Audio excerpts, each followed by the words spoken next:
কাল থেকেই রাজ্যে তোলপাড় করবে বৃষ্টি। 7 জেলায় ভারী বৃষ্টির সতর্কতা জারি করেছে আবহাওয়া দপ্তর। মাত্র কয়েক ঘন্টার মধ্যেই শুরু হতে চলেছে দুর্যোগ। বজ্রপাত সহ ঝড় ও হালকা মাঝারি বৃষ্টিপাতের সম্ভাবনা বেশ কিছু জেলায়। তবে হাওয়া অফিস সূত্রে পাওয়া এই পূর্বাভাস অনুযায়ী আগামী 24 থেকে 48 ঘন্টা রাজ্যের কোন কোন জেলাগুলিতে ভারী থেকে অতি ভারী বৃষ্টিপাতের পূর্বাভাস দিয়েছে আবহাওয়া দপ্তর জানবেন বিস্তারিত ভিডিওতে। তাই অবশ্যই ভিডিওটি শেষ পর্যন্ত দেখবেন এবং আপনি আপনার জেলার নাম ভিডিওর কমেন্ট বক্সে কমেন্ট করে আমাদের জানিয়ে দেবেন। আপনার জেলার নতুন কোনো খবর বেরিয়ে এলে আমরা আপনাকে জানিয়ে দেবো। একটা ছোট্ট অনুরোধ আপনার কাছে, ভিডিওটিতে একটি লাইক করবেন এবং আপনি এই চ্যানেলটিতে নতুন হলে চ্যানেলটিকে সাবস্ক্রাইব করে পাশের বেল বাটনটি বাজিয়ে দেবেন পরবর্তী খবরগুলো সবার আগে দেখার জন্য।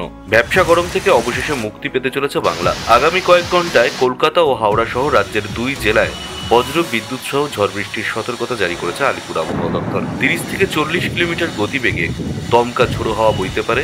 এতে তাপমাত্রা কমবে এবং স্বস্তির পরশ মিলবে বলে জানা গেছে। এই বৃষ্টির নেপথ্যে কাজ করছে একটি সক্রিয় ঘূর্ণাবর্ত, যা উত্তর পশ্চিম বঙ্গোপসাগর এবং উত্তর উড়িষ্যা উপকূলে অবস্থান করছে। আগামী 24 থেকে 48 ঘন্টার মধ্যে এটি একটি নিম্নচাপে পরিণত হওয়ার আশঙ্কা রয়েছে। এর প্রভাবে সমুদ্র উত্তাল থাকবে, তাই বৃহস্পতিবার থেকে মৎস্যজীবীদের সমুদ্রে যেতে নিষেধ করা হয়েছে। এদিকে মৌসুমী অক্ষরেখা আবার বাংলায় ফিরে আসায় বৃষ্টির পরিমাণ বাড়তে শুরু করেছে।